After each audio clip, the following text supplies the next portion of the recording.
brabo.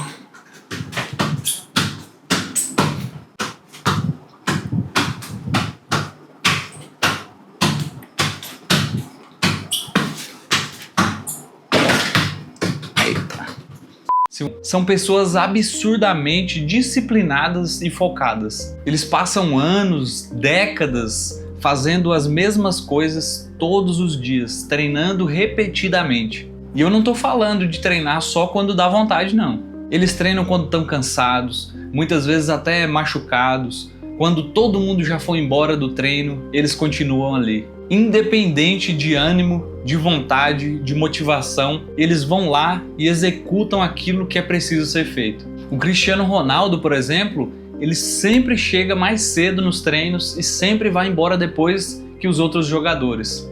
E isso por mais de 20 anos de carreira. Não é à toa que o cara tem 39 anos e ainda está entre os melhores do mundo. O Kobe Bryant criou a famosa Mamba Mentality, que era uma mentalidade obsessiva de treinar o máximo possível enquanto os outros estavam descansando. Se um grande atleta fazia 200 arremessos por dia, ele falava assim, e se eu fizer 500? Se um outro grande jogador treinava 2 horas por dia, na cabeça dele, se ele treinasse 4 horas por dia, ele conseguiria ficar muito melhor ainda. O Rafael Nadal, que executou aquele forehand milhões de vezes, até o corpo dele executar aquilo sem ele precisar pensar. David Goggins, um ex-militar que correu várias ultramaratonas, que bateu recordes e muitas vezes correu com ossos quebrados e mesmo assim não desistiu porque ele combinou consigo mesmo que ele não deve parar.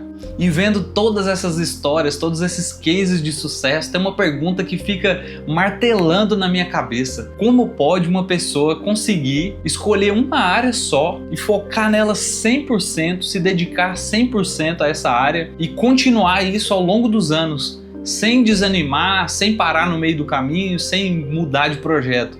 Como pode a pessoa continuar firme ali no propósito dela, mesmo quando ela está completamente sem vontade? E a resposta está na diferença entre duas palavras que andam juntas e as pessoas acham que são a mesma coisa, mas não são. A disciplina é a capacidade de dar uma ordem a si mesmo e obedecer. É aquela força mental que você usa no momento em que precisa fazer algo em que o seu corpo diz que não. É o que te tira do sofá hoje. E a constância é a repetição dessa disciplina ao longo do tempo. Ou seja, se a disciplina é o tijolinho, a constância vai ser esse muro que está sendo construído. Usando uma analogia de um carro atolado, a disciplina é aquela força que te faz desatolar, sair da lama. E a constância é você manter o carro em movimento sem tirar o pé do acelerador, manter o ritmo. E esse é o grande problema.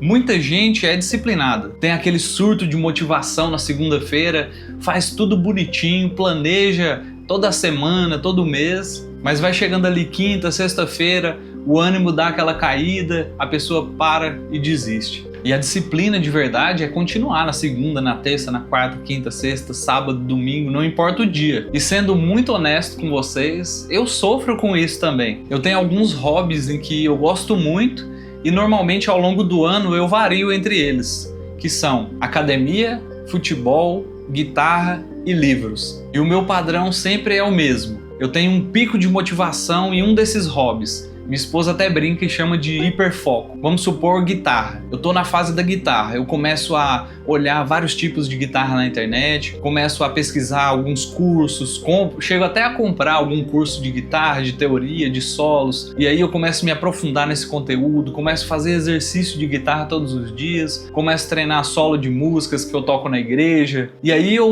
praia, que o pessoal chama, mas eu nunca consegui atingir aquele potencial que eu sei que eu poderia atingir, porque eu nunca tive essa constância de um ano inteiro na academia, fazendo uma periodização bacana, mantendo a constância. Mas imagina como o meu corpo, imagina como o seu corpo estaria hoje se você fizesse academia um ano inteiro. Tem muita gente que paga o plano anual por ser mais barato, mas acaba não indo, deixa pra lá. E isso vale para todas as áreas da nossa vida. Agora eu estou focado no desenvolvimento pessoal, então eu já estou projetando como vai ser a minha vida daqui 2 anos em que todos os dias eu estou lendo 10, 20, 30 páginas de um livro. Como eu estarei, como vai estar a minha cabeça, minha mentalidade, minha tomada de decisão, meu repertório daqui 2, 3, 5 anos, lendo todos os dias. E isso é uma coisa que eu tô levando a sério, e esse projeto vai ser o maior projeto a longo prazo que eu vou executar, já está definido. Assim como a criação de conteúdo aqui para o YouTube, que é um dos maiores projetos a longo prazo que eu já assumi e que eu decidi que eu vou manter a disciplina e a constância. E no futuro eu vou colher os frutos e eu vou compartilhar com vocês quais são esses frutos que eu colhi. E o que acontece quando a gente permanece com disciplina e constância no projeto? Sabe quando você vê uma pessoa executando algo tão bem que chega a parecer fácil? Aquele guitarrista que consegue acompanhar uma música sem nunca ter ouvido, consegue criar um solo melódico bonito ali na hora, consegue tocar sem olhar para o braço da guitarra. Aquele jogador de basquete que consegue fazer a cesta mesmo vendado. Aquele ginasta que executa uma acrobacia de forma tão leve que parece fácil. Eles não nasceram com um dom sobrenatural, mas eles chegaram num nível tão alto de repetição e constância que o cérebro deles automatizou aquele padrão de forma extraordinária. Tem até uma história que eu ouvi que eles pegaram um jogador profissional de basquete e falaram para ele jogar a bola de qualquer jeito no aro. E ele pegava a bola, simplesmente não podia calcular, parar para olhar. Ele tinha que pegar a bola e jogar, pegar a bola e jogar. E ele acertou 7 arremessos seguidos. E aí ele foi errar só no 8º. E as pessoas esperavam que ele errasse antes. Mas o cérebro dele estava tão bem treinado, as conexões neurais que ele tinha, ele já tinha repetido tanto aquele padrão de movimento, que aquilo virou automático, como se o cérebro tivesse guardado todo aquele padrão de movimento numa caixinha, e assim que ele pega na bola para arremessar, o cérebro abre aquela caixinha e todo aquele padrão se executa em milésimos de segundos sem ele precisar pensar. É igual quando a gente aprende a dirigir. Não sei se você dirige, mas no começo, quando a gente está aprendendo a dirigir, são milhares de pontos que a gente tem que prestar atenção. É passar a marcha, é pisar na embreagem, é acelerar, é virar o volante, é dar seta, olhar os retrovisores. É muita informação ao mesmo tempo, parece que é muito complexo aquela atividade. Mas a partir do momento que a gente passa anos praticando, anos executando aquilo, chega um momento em que a gente já dirige, conversando com a pessoa que está aqui do lado, ouvindo uma música, pensando na vida, fazendo um monte de outras coisas, e nem vê, nem percebe o tanto de tomada de decisão que a gente está fazendo, o tanto de movimentos que a gente está executando ali para poder dirigir aquele carro. O nosso cérebro pegou todas aquelas informações necessárias e colocou naquela caixinha para tornar automático, para a gente não precisar mais colocar a atenção em cada ponto de novo. E isso é o hábito, é o padrão de excelência. É o nosso cérebro querendo economizar energia, tornando um padrão de movimento no modo automático, para que a gente não precise mais gastar a nossa atenção, produzir um novo esforço para prestar atenção naquela atividade de novo. O cérebro automatiza tudo aquilo, deixa guardado numa caixinha, e basta um gatilho, é você sentar no banco do carro e o cérebro já traz de novo aquela caixa com todo aquele padrão à sua disposição em milésimos de segundos. E é exatamente isso que acontece com qualquer habilidade que a gente escolha na nossa vida, seja a leitura, seja aprender um novo idioma, tocar um instrumento, praticar um esporte. Com constância suficiente, com repetição, o nosso cérebro cria essas conexões neurais para tornar automático. Pense no nosso cérebro com uma nova atividade como um campo gramado, com a grama muito alta, um mato alto. Quando a gente executa uma coisa pela primeira vez, é como se a gente estivesse caminhando por esse mato e abrindo uma trilha. Só que se a gente passar por essa trilha poucas vezes, o mato ele volta do jeito que ele estava antes, e a gente volta para o nosso antigo padrão. Só que quanto mais a gente passa por esse caminho, quanto mais a gente repete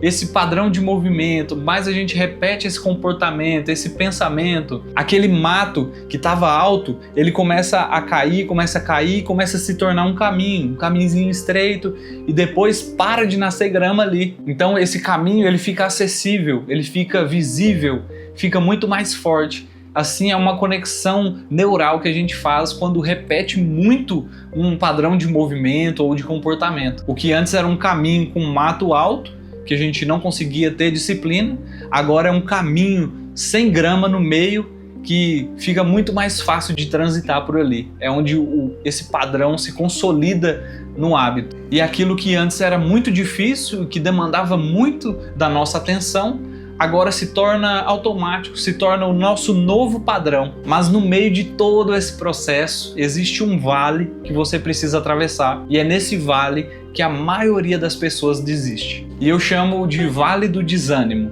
que é exatamente aquele ponto em que você passou aquela empolgação inicial, você percebeu que vai demandar um pouco mais de esforço do que você tinha planejado, do que você esperava, e o seu cérebro começa a dizer: tá ficando chato, eu acho que eu tô gastando energia demais com isso, não tá fazendo sentido, acho que é melhor a gente buscar em outro hobby, em outro projeto. E esse é o momento mais perigoso da sua jornada, porque é a hora que essa voz soa na sua cabeça de forma muito lógica e convincente. E ela não te faz desistir de forma agressiva, mas ela te move dias.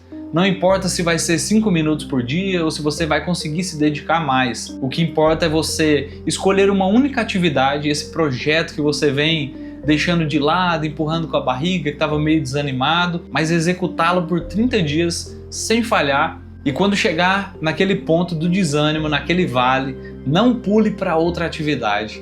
Passe por esse vale e depois me conta aqui nos comentários como você se sentiu. E se você, assim como eu, é aquela pessoa que sempre começou muitos projetos, mas desanimou no meio do caminho e pulou para novos projetos, mas que agora está decidida a mudar. Se esse conteúdo fez sentido para você, agregou valor na sua vida, se inscreve aqui no canal, deixa o seu like, porque toda semana eu trago esse tipo de conteúdo. Eu não tenho todas as respostas, não sou um guru para te ensinar o que você deve ou não fazer, mas eu compartilho as minhas experiências, os meus insights e as coisas que fazem sentido para a minha vida, e eu espero de coração que faça sentido para você. Te vejo no próximo vídeo. Falou!